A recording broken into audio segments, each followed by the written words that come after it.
National Security Advisor says negotiating with a terrorist not compulsory.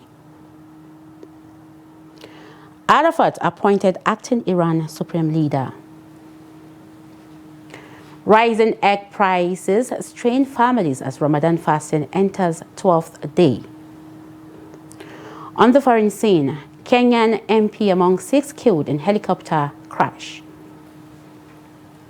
Hello and welcome to the news update on Trust Television. I am Mariam Idris.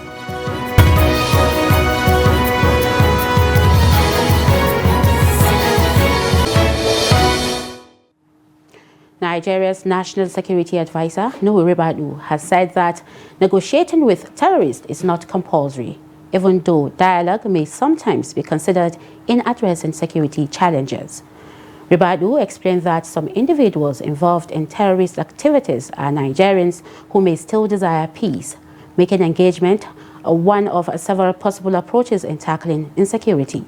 He noted that these countries' security situation is complex and cannot always be solved through military force alone, stressing that understanding the motivations of those involved in violence can help in finding lasting solutions. The NSA maintained that while dialogue may be explored in certain circumstances, the government is not obligated to negotiate with terrorist groups, and security agencies will continue to tackle necessary actions to protect lives and property.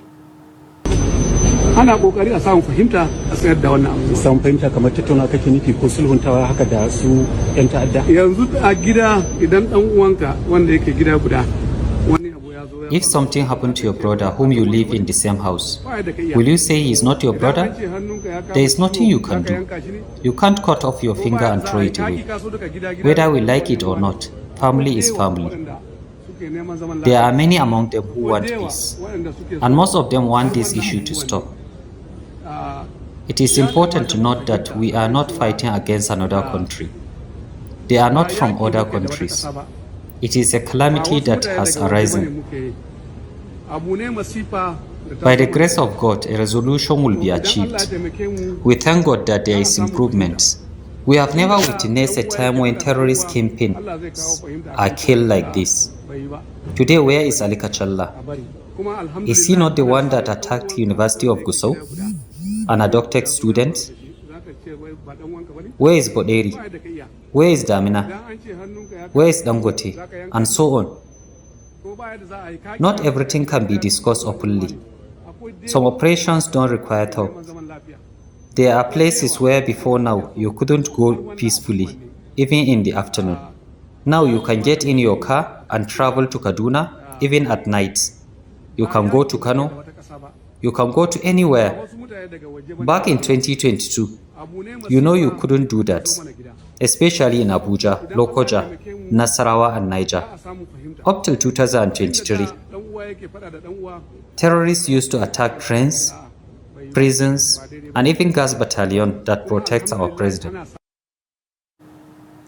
Governor Umar Muhammad Bago of Niger State says more than 300,000 residents have been displaced across 10 local government areas due to persistent insecurity. The governor disclosed this while addressing journalists after receiving humanitarian support from the federal government through the Federal Ministry of Humanitarian Affairs and Poverty Reduction at the Justice Idris Legbo Kutigi International Conference Center in Minna. According to him, the exact number of displaced persons is still being assessed because attacks continue in the affected communities.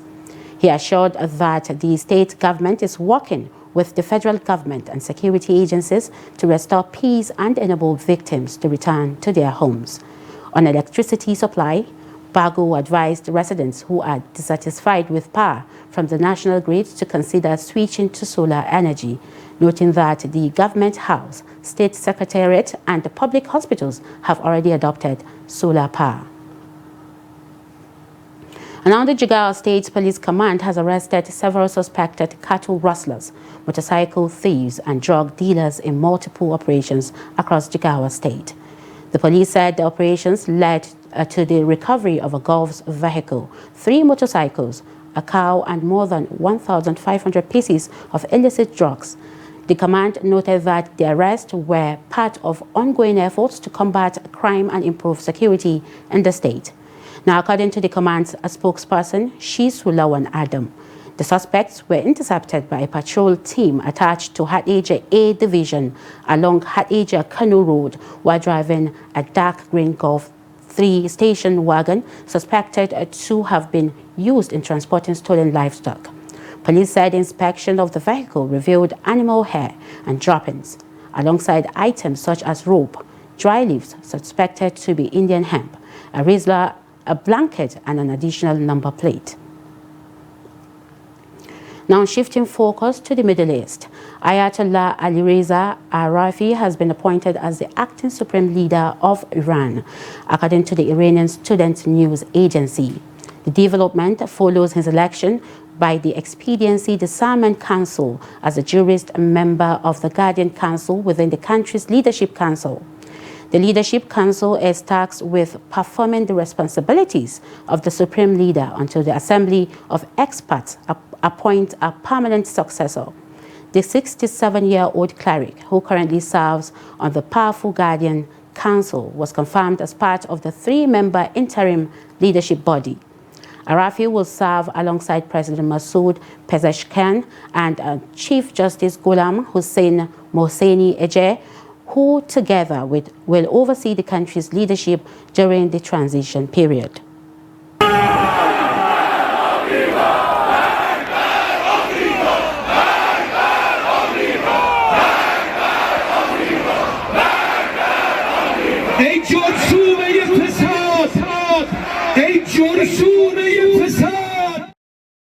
Still in Iran, the country has launched a fresh wave of missile and drone attacks targeting United States military bases in the Middle East and Israel following the death of its supreme leader, Ali Khamenei.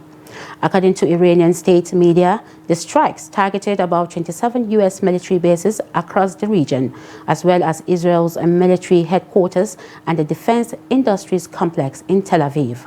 The attacks were reportedly carried out by the Islamic Revolutionary Guard Corps, which vowed to launch what it described as the most ferocious operation in history against Israel and U.S. forces.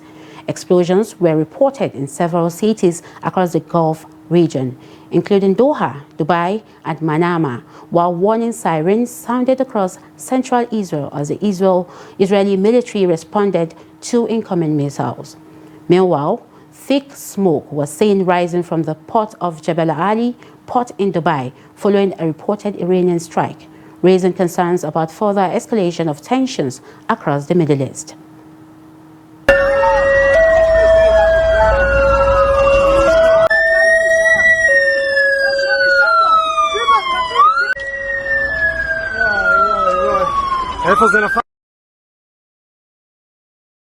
And back to Kaduna, Nigeria, protesters under the banner of Kaduna Citizens Watch for Good Governance marched through the state over the weekend to demand accountability in ongoing investigations involving former Governor Nasir El-Rufai.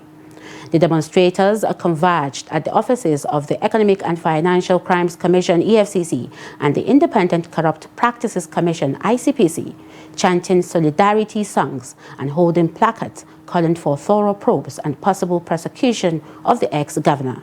Trust TV's Bello Musa reports. Comrade Victor Jr., chairman of the group, praised the actions of the anti-graft agencies, describing their questioning and detention of El-Rufai as a bold response to the public outcry over alleged financial mismanagement during his 8-year tenure.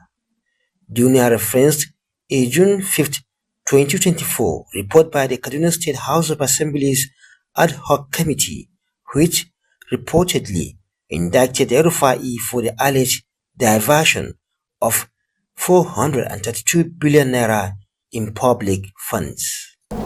We, the member of Kaduna Citizen Watch for Good Governance, stand before you today to commend the Economic and Financial Crime Commission, EFCC, the Independent Corrupt Practices and Other Related Offences Commission, ICPC, and the Department of State Security Services, DSS, for their courage and professionalism in holding the immediate past governor of Kaduna State, accountable for its 8 years of stewardship. He stated that citizens have filed petitions urging federal agencies to act on the findings, insisting that justice must not be selective.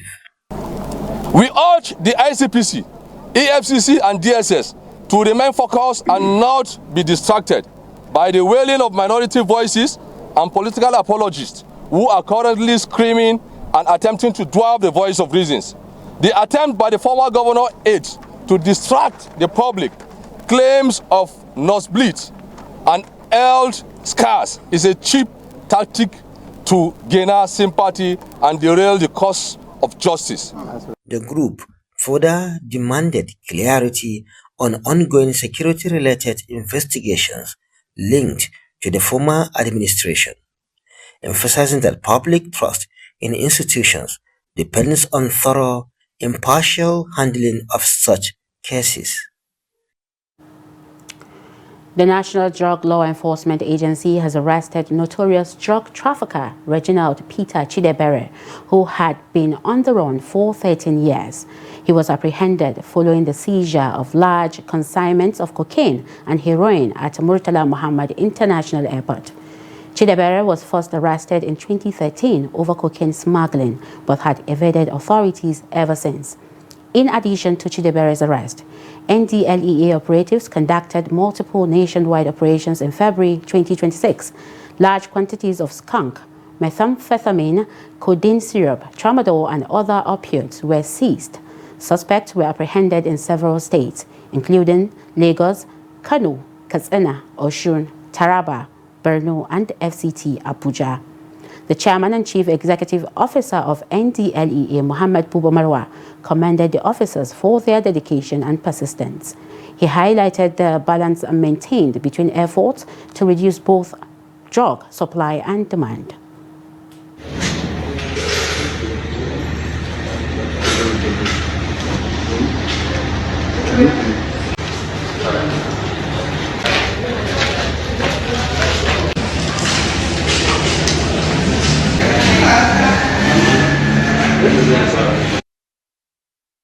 Of Works, David Umahi has dismissed allegations of sexual harassment, saying there is nothing wrong with being accused of pursuing a woman.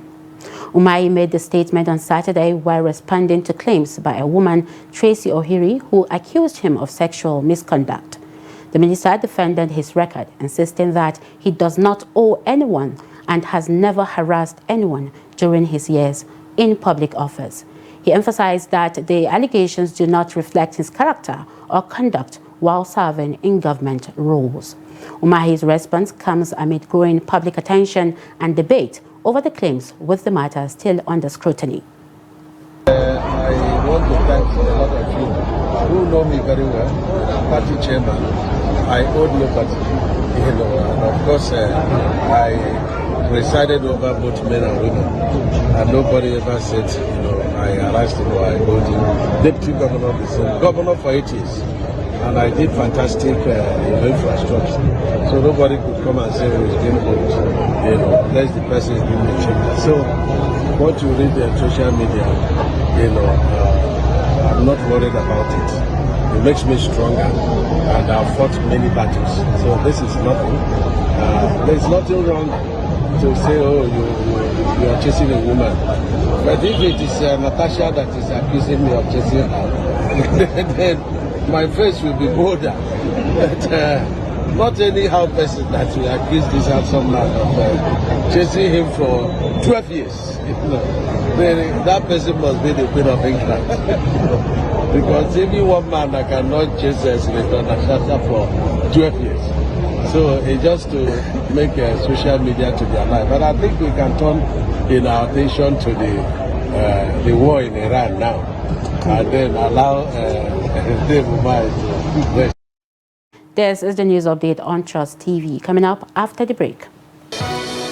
Rising egg prices strain families as Ramadan fasting enters 12th day.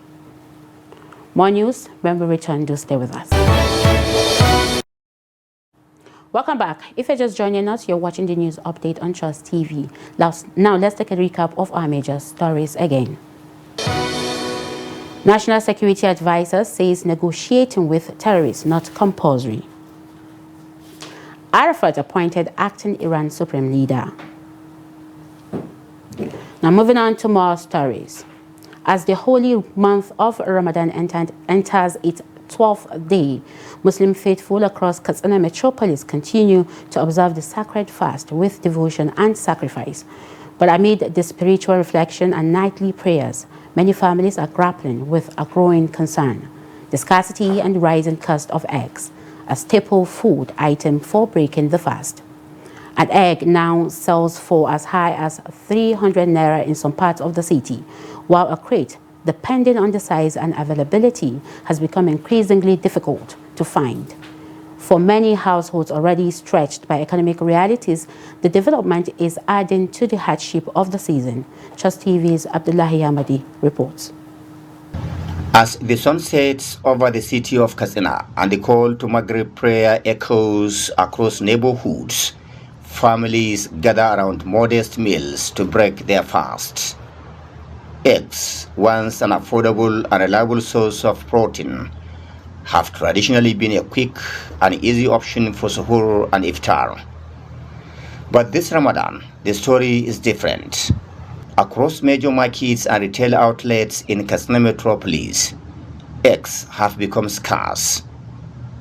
At several stalls visited by Trust TV, empty crates tell a troubling story. Traders say supplies are inconsistent, and when available, prices are significantly higher than usual. While prices of grains such as maize, guinea corn, and millet remain relatively stable due to lower demand, commodities like rice, vegetable oil, meat, fish, and now eggs continue to rise as demand increased during the fasting period. Residents say the scarcity has forced them to rethink their meal plans. For many low-income families, eggs were once the most affordable way to provide protein for children and elderly family members during Ramadan. Now, they are turning to alternatives: beans, local grains, or smaller portions, just to make ends meet. I have visited many areas across Katsina metropolis searching for eggs, but I couldn't find any. I am now heading to an outlet in Shagarelo Coast to check if they have some in stock.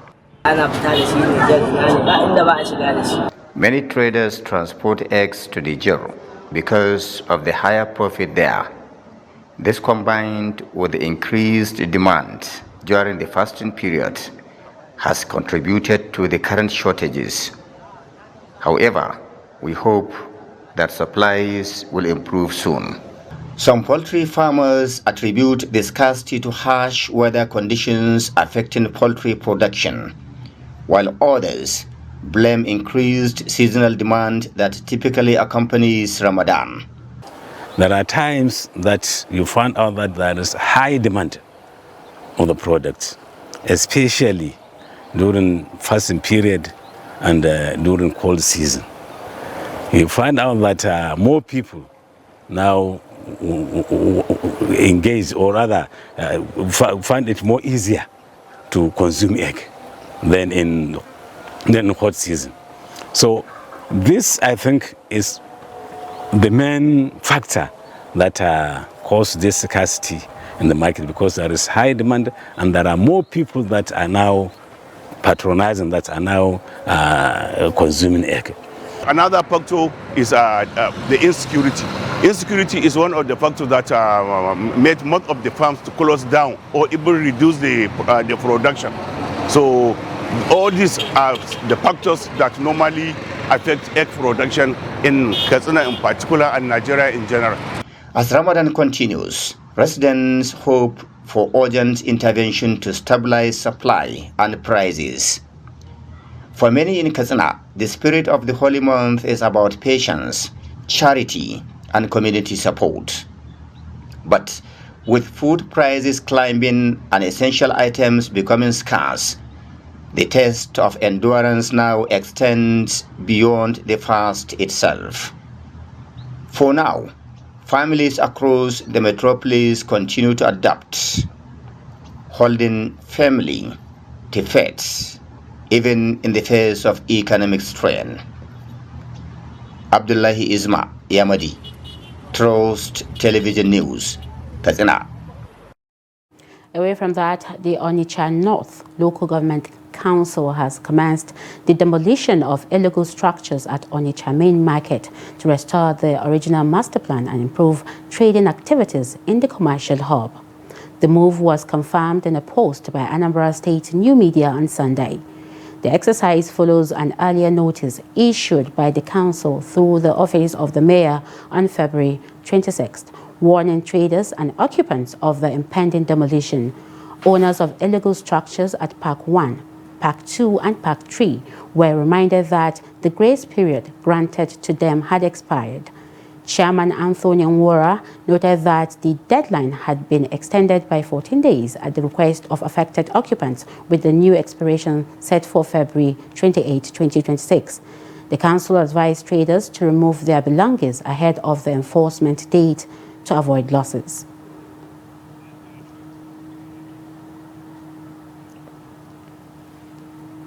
In business, Nigeria accounted for about 52% of Africa's crude oil exports to the United States in 2025. Now, according to the latest data released by the United States Census Bureau, figures from the U.S. International Trade in Goods and Services report show that total American crude imports from Africa stood at 89.371 million barrels in 2025, down from 103.631 million barrels recorded in 2024. The decline represents a drop of 14.26 million barrels, or 13.8% of the total crude imported from Africa in 2025. Nigeria supplied 46.618 million barrels compared to 50.793 million barrels in 2024. This reflects a year-on-year decline of 4.175 million barrels, or 8.2% in Nigeria's export volume to the U.S. Despite the lower shipment, Nigeria's share of Africa's crude exports to the United States increased. On the foreign scene, 6 people, including a member of parliament, have died after a helicopter crashed in western Kenya. The aircraft went down on Saturday in Nandi County. Authorities say the cause of the crash is yet to be determined. County Police Commander Samuel Makuzi confirmed that the victims include the pilot, a member of parliament, and 4 other passengers. Reacting to the incident, William Ruto expressed condolences to the families of the victims. In a statement, the president said his thoughts and prayers are with the family, friends and constituents of the lawmaker, as well as all those affected by the tragedy in Mosop. Authorities said investigations are underway to determine the cause of the crash, while the identities of the other passengers have not yet been officially released. In sport, Cameroon women's national football team secured a late 1-0 victory over the Nigeria women's national football team in a pre-tournament friendly played in Yaoundé. The first match of the double-header between the 2 African women's football powerhouses was decided by a last-minute strike from Vana Mbemezomo. Head coach Justin Madugu started Comfort Ehabo in goal, while Gift Monday led the attacks as the Super Falcons began preparations to defend their title at the Women's African Cup of Nations. Cameroon created the first real opportunity of the match, taking advantage of a defensive lapse to win the ball inside the box and shoot at goal. However, Ehabo produced a point-blank save to keep the score level. Nigeria later dominated much of the game and created several scoring opportunities, but poor decision-making and lack of sharpness in front of goal prevented them from converting their chances. With that, we've come to the end of the news update on Trust TV. Do not forget to follow us across all our social media platforms and also join our YouTube live stream for more news. I am Maria Madris. Thank you for watching.